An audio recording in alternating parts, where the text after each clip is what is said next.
My name is Cecilia Laschi, and I'm going to tell you how the Robocom project investigated how soft robotics and bodyware contribute to rethinking robotics for the robot companion of the future. Rethinking robotics means, first of all, starting from current robotics and see what are the tasks that our robots are still not so good at.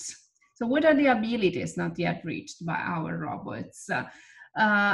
Scenarios like this one are still affordable by living beings, but quite challenging for current robots. So possible approach is taking lessons from nature, so looking at those living beings and understanding their secrets to be so effective in such scenarios. And actually this bio-inspired biomimetic approach is quite successful in robotics, but also in other fields of engineering and also in other scientific fields. But we must be very careful when using it. We generally select our model and we observe an individual, and we tend to forget that this is the result of evolution in nature based on survival, reproduction. So it is an incremental adaptation and it is not optimal design. So we must be careful not to just copy what we are observing, but trying to extract the principles that are key for our purposes. So for the tasks that we have in mind for our robots.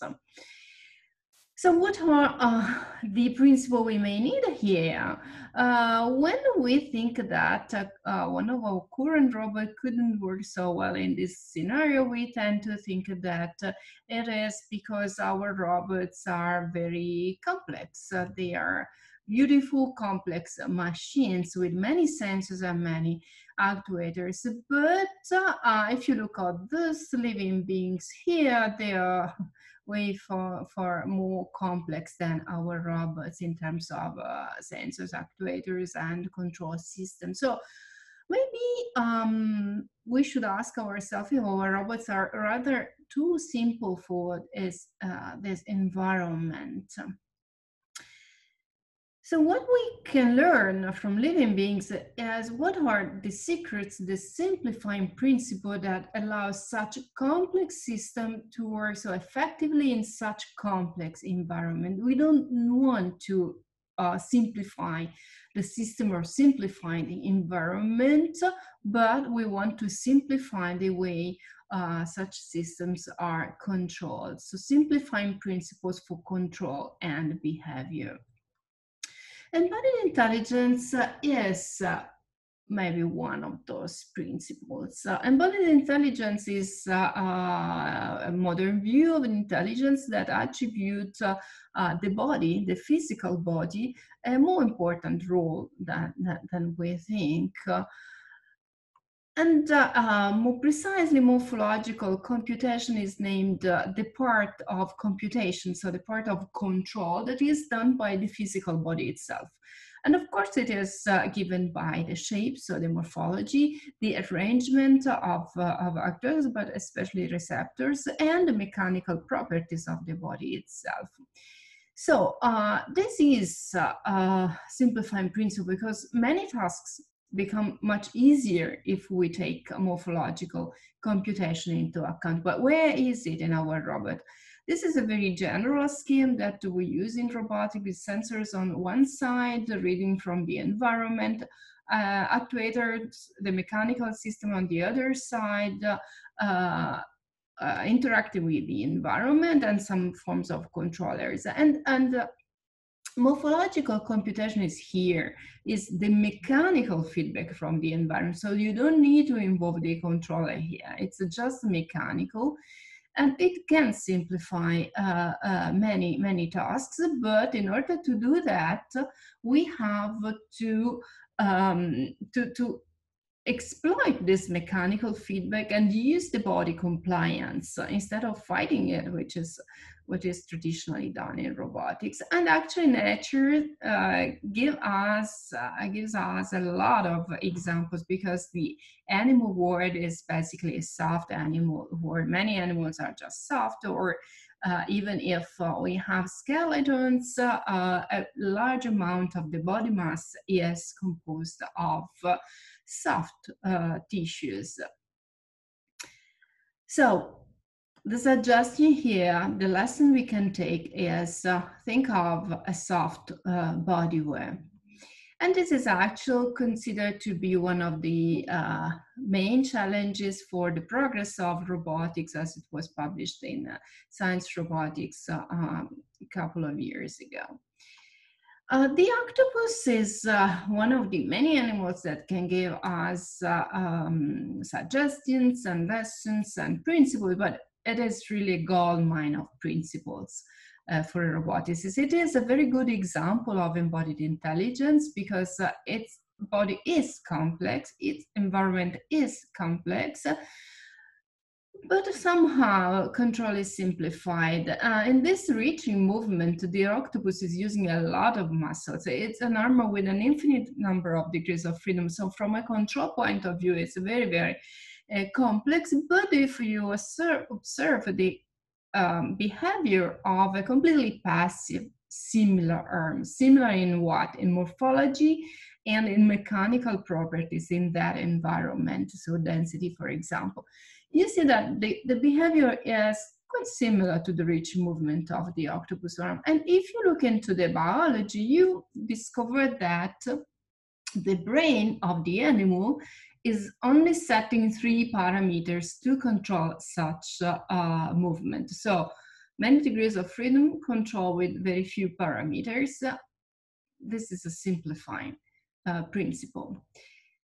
And the same when they walk, they use 8 arms for walking. It's a really complex control problem. And they swim in water by using their mantles with contractions of the many muscles in their mantle. In a complex mechanism of fluid dynamics that give propulsion, which is given by the mechanical properties of the mantle and the frequency of contractions. All this can actually be reproduced in a robot with a very simple actuation and control system. In this robot, we only have 1 motor for swimming and 1 motor in each arm, leg for walking. So from the control point of view, this is very simple. These few motors just run at a given speed, which is constant. So very simple.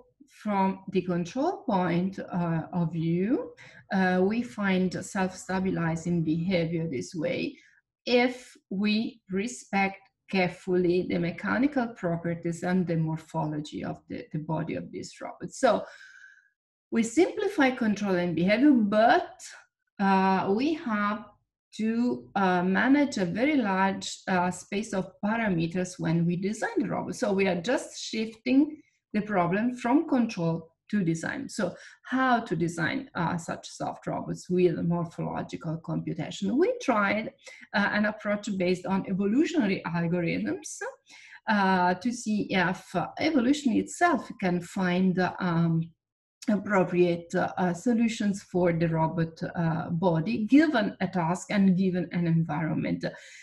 We made some experiments with this simple robot, and we found several interesting gates for it. This is one of them, where you see that the evolutionary algorithm found that long flight phases are efficient, and they are actually in water. And actually, the algorithm came up with the sculling-based swimming also. And actually, the Robocom project allowed us to investigate the evolutionary approaches in soft robots to see to what extent they can help embed morphological computation. So we did some tests with co-evolving a robot body and control in different environments and tasks like terrestrial, walking, or swimming in water. And we tested different materials. So what we found is that material properties, of course, influence the evolution and its ability to find effective morphologies.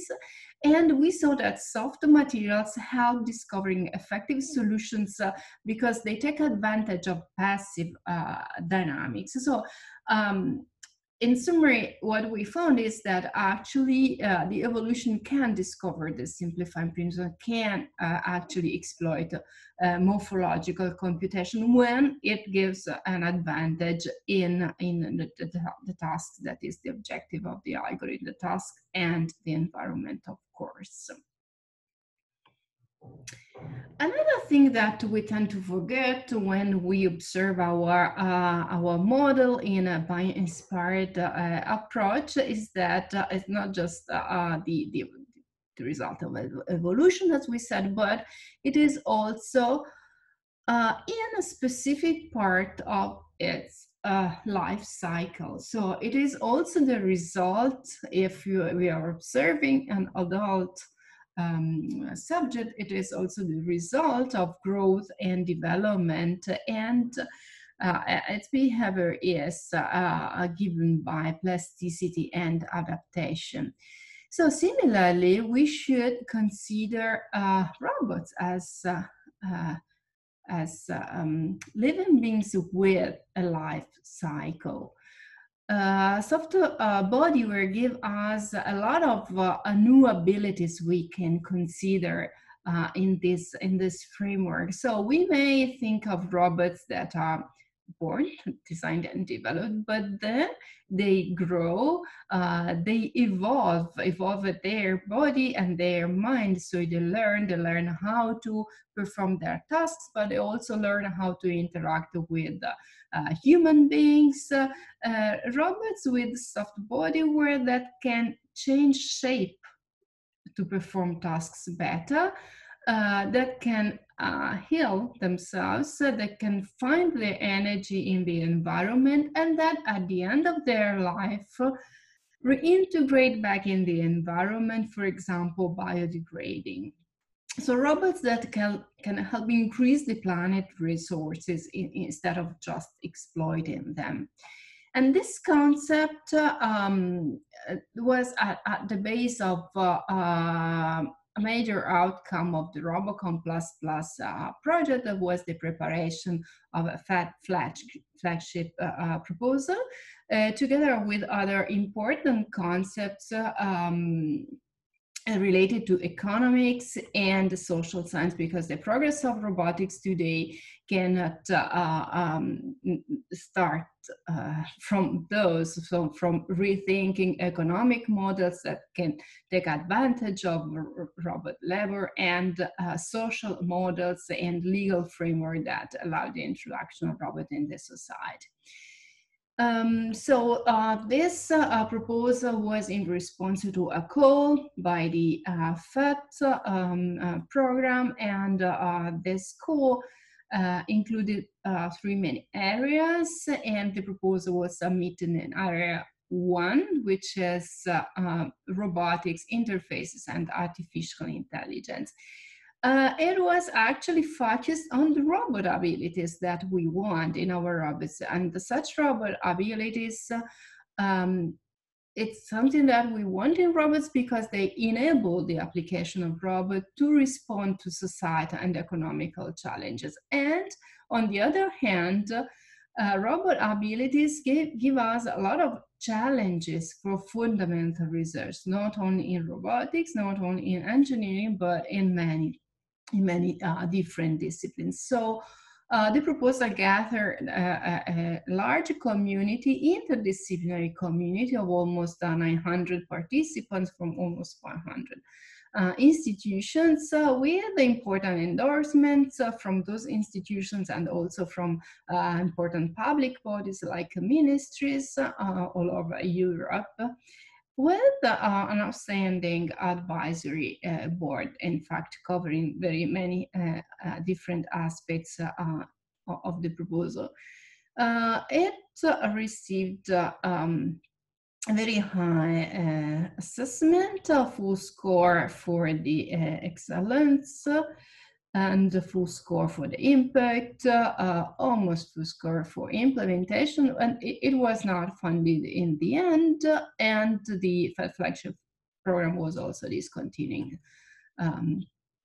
eventually. So let me conclude by summarizing how we can rethink robotics for the robot companion of the future, thinking of a progress of robotics through soft bodyware. We have seen how we can take advantage of a simplifying principle coming from a bio-inspired approach to robotics. We have seen how soft bodyware comes from that and brought us to move from rigid link robots to soft material robots. And we have seen how this enable the development of many technologies thanks to the challenges that we find there. And those new technologies are enabling new robot abilities like stretching, squeezing, morphing, growing, self-healing, and others that are related to the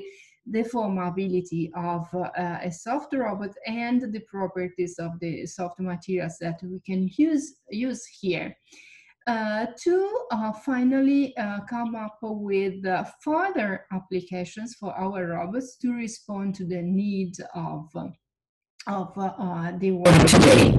So I thank you so much for listening, and I thank again the Robocom that allow us to investigate these topics and start rethinking robotics for the robot companion of the future.